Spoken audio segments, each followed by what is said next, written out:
लड़के की है जिसने अपनी आसानी से गुजारने वाली जिंदगी को ऐसा गुजारने का फैसला किया जो कोई भी नहीं कर सकता और ना ही इस बारे में सोच सकता है। ये क्रिस नाम के एक लड़के की कहानी है जिसने जब अपनी पढ़ाई पूरी की तो उसके मॉम डैड ने उसे एक नई गाड़ी देने का फैसला किया। पर क्रिस अपने मॉम डैड को कहता है, मुझे गाड़ी नहीं चाहिए, मेरे पास अपनी गाड़ी है। फिर इसके बाद वो अपनी सारी क्रेडिट कार्ड्स, आईडी कार्ड्स, अपने पेपर्स सबको जला देता है और उसके अकाउंट में जो $24,000 थे जो उसके माँ बाप ने उसकी पढ़ाई के लिए जमा किए थे, वो सारे डॉलर्स गरीब लोगों में बांट देता है और अपना बैग उठाकर अपनी गाड़ी लेकर निकल जाता है। क्रिस कहाँ जा रहा था वो खुद भी नहीं जानता था। दरअसल उसके माँ बाप के कम प्यार की वजह से उसका दिल इस रिश्ते से भर चुका था और वो अपनी पुरानी पहचान को छोड़कर ऐसी जगह जाना चाहता था जहाँ पर उसे कोई भी नहीं जानता हो। अपनी गाड़ी को वो एक जगह पर रोकता है और सो जाता है। ये एरिया फ्लडेड एरिया था। रात को जब वो सोता है तो उधर सैलाब आ गया था। उसकी गाड़ी भी फंस गई थी। अब उसे वहीं पर अपनी गाड़ी को छोड़कर आगे का सफर तय करना था। पर वहाँ से जाते हुए वो अपनी गाड़ी की नंबर प्लेट को भी उतार देता है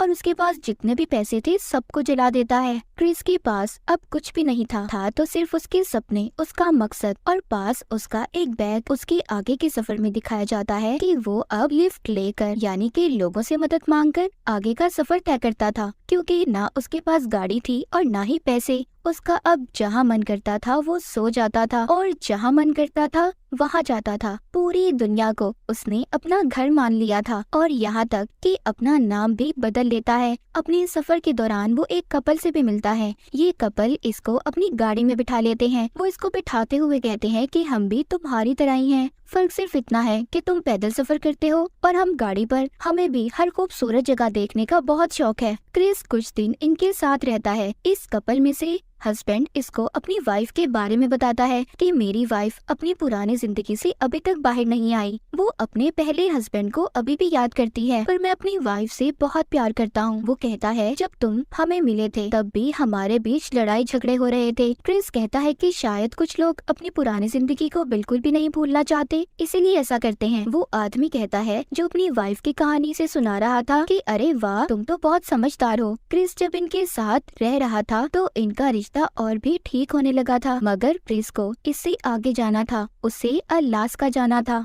इसीलिए वो इस कपल को यहीं पर छोड़कर आगे अपने सफर पर निकल जाता है। ये अभी कैलिफोर्निया में था। फिर इसके बाद वो ईस्टर्न साउथ डिकोटा जाता है। इसको आज घर से निकले हुए 2 महीने हो चुके थे। आगे यहाँ पर आकर क्रिस एक आदमी से मिलता है जिसके पास यहाँ पर खेतों के बड़े बड़े कॉन्ट्रैक्ट्स थे। वो आदमी फसल काटने का काम किया करता था। क्रिस भी उसके साथ काम करता है। वो अपनी जिंदगी के मजे में था, क्योंकि वो जो भी कर रहा था वो अपनी मर्जी से कर रहा था। यहाँ से भी क्रिस को जाना था। इस आदमी से वो एक गन बंदूक मांगता है जो उसको शिकार के लिए चाहिए थी, क्योंकि अलास्का जहाँ पर वो जाना चाहता था वो एक जंगल था। पर इस आदमी को किसी वजह से पुलिस पकड़ कर ले जाती है। क्रिस का यहाँ तक का सफर भी खत्म हो चुका था। यहाँ से भी क्रिस आगे निकल चुका था। वो ये फैसला करता है कि आगे एक नदी को पार करेगा, जिसके लिए उसको इजाजत की जरूरत थी। जब वो इजाजत मांगने जाता है तो उधर ऑफिसर कहता है कि तुम अपना नाम लिखवा दो और जब तुम्हारा नाम आएगा तो तुम्हें बता दिया जाएगा। जब वो लिस्ट में अपना नाम देखता है तो उसका नाम 12 साल बाद था। क्रिस देखकर कहता है, क्या मतलब, एक नदी को पार करने के लिए मुझे 12 साल इंतजार करना पड़ेगा? ऑफिसर कहता है हाँ। क्रिस वहाँ से आ चुका था। वो ये फैसला करता है कि वो बगैर इजाजत के नदी को पार करेगा। उसने नदी को पार कर लिया था। उसे वहाँ पर एक कपल मिलता है। वो उसको बताते हैं कि तुम इस नदी को पार करके आगे मेक्सिको भी जा सकते हो, लेकिन इसके पीछे अब पुलिस भी लग गई थी। मगर ये मेक्सिको तक पहुँच जाता है, लेकिन यहाँ तक इसने पहुँचने के लिए बहुत सारी मुसीबतों का सामना किया था। यहाँ तक कि ये एक गुफा में भी रहा। ये अब शहर पहुँच गया था, मगर इसको यहाँ पर घुटन महसूस हो रही थी, इसलिए ये अपने आगे का सफर शुरू करता है। ये अपना ज्यादा सफर अब ट्रेन पर करने लगा था, मगर इसके पास पैसे भी नहीं थे, इसलिए ये अब मालगाड़ी की मदद लेता है। एक दिन रेलवे पुलिस इसे पकड़ लेती है और बहुत मारती है। क्रिस अब दोबारा से अपना सफर लोगों से मदद मांगकर करने लगा था। आगे पहुंचकर वो उसी पुराने कपल से मिलता है जिनसे वो अपने सफर पर सबसे पहले मिला था। यहीं पर क्रिस एक लड़की से भी मिलता है जिसका नाम क्रिसी था। वो क्रिस को पसंद करने लगी थी, पर क्रिस उसे पसंद नहीं करता था क्योंकि वो आगे अपने सफर पर जाना चाहता था।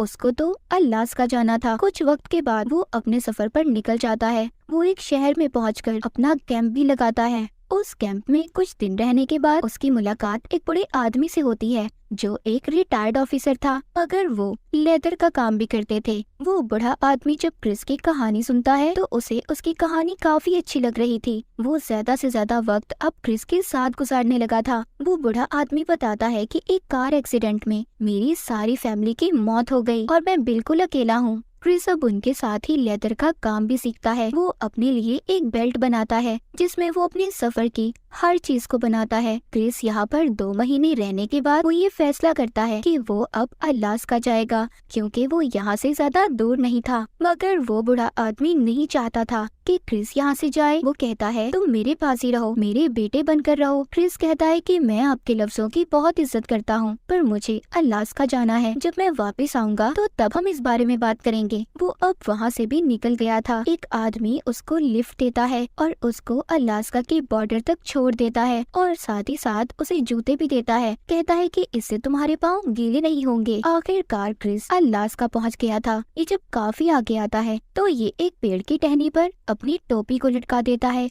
वो ऐसा इसलिए कर रहा था क्योंकि आगे उसे एक नदी को पार करना था ताकि जब वो वापस आए तो उसे रास्ता पता चल सके कि उसने यहाँ से नदी को पार किया था। वो अब नदी को पार करता है और उधर ही अपना कैंप लगा लेता है। अलास्का में बर्फ ही बर्फ थी। दूर दूर तक किसी भी इंसान का नामो निशान तक नहीं था। वो यहाँ पर रहने के लिए छोटे मोटे शिकार भी करता था। उसके पास बंदूक भी थी जो उसने शिकार करने के लिए रखी हुई थी। तभी इसको एक बस नजर आती है जिसमें सोने के लिए बिस्तर और आग जलाने के लिए सामान भी था। इसको रहने के लिए अब जगह मिल चुकी थी। क्रिस उस बस को अच्छे से साफ करके वहाँ पर ही रहने लगा था। वो शिकार करके अपना पेट पालता था और अब क्रिस वो जिंदगी गुजार रहा था जो वो जीना चाहता था। क्रिस की एक अच्छी आदत ये थी कि उसको पढ़ने लिखने का बहुत शौक था। आज तक जहाँ पर भी वो गया था उस जगह की खूबी को ये अपनी किताब में लिखा करता था ताकि वो अपनी जिंदगी में हमेशा उन पलों को याद कर सके। शुरू में तो अलास्का के दिन उसने बहुत अच्छे से गुजारे, पर अब आहिस्ता आहिस्ता उसके पास खाने पीने का सामान भी खत्म होने लगा था। इसीलिए उसने अपना खाना पीना भी थोड़ा कर दिया था, जिस वजह से उसका वजन भी कम हो रहा था। उसने जो बेल्ट पहनी हुई थी जो उसने खुद बनाई थी उसमें बार बार सुराख करके छोटी करके पहनता था। उसका खाना खत्म हो रहा था,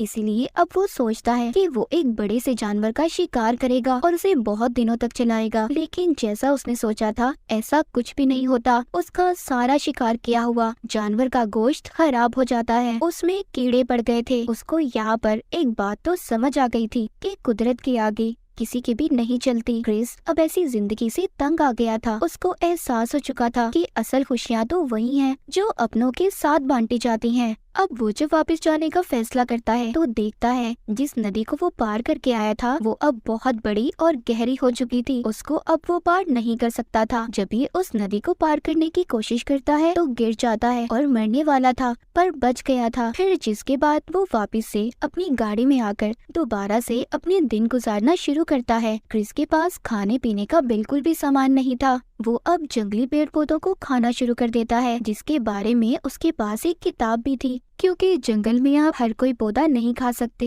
एक दिन वो एक जहरीला पौधा खा लेता है। उसके पूरे जिस्म में जहर फैल चुका था। उसके अंदर अब इतनी भी हिम्मत नहीं थी कि वो अपने लिए खाना तलाश कर सके। उसको अलास्का में पूरे 100 दिन हो चुके थे। जो वो अपनी जिंदगी में करना चाहता था उसने कर लिया। वो अपने ख्यालात लिखता था। वो अपनी आखिरी दिनों में लिखता है, happiness only real when shared, मतलब खुशियाँ वही है जो आप दूसरों के साथ बांटते हैं। जब उसको एहसास होता है कि ये उसकी जिंदगी का आखिरी वक्त है तो वो अपने स्लीपिंग बैग में लेट जाता है, अपने माँ बाप को याद करता है, दुनिया में एक आखिरी नोट लिख कर जाता है जिसमें लिखा था, I have a happy life and thank the Lord, goodbye and may God bless all, यानी मैंने एक खुशगवार जिंदगी गुजारी और इसके लिए गॉड का शुक्रिया और सबको अलविदा। जिसके बाद वो मर जाता है। इस पूरी क्रिस की कहानी से हमें ये सबक मिलता है कि जिंदगी अपनी मर्जी से जरूर गुजारें, पर अपनों के बगैर, खास तौर पर माँ बाप के बगैर कोई जिंदगी नहीं। हर कोई अपनी जिंदगी में कोई ना कोई गलती जरूर करता है, पर हम गलतियों की वजह से किसी को हमेशा के लिए नहीं छोड़ सकते। आखिरकार गलती का नाम ही गलती है। तो इस वजह से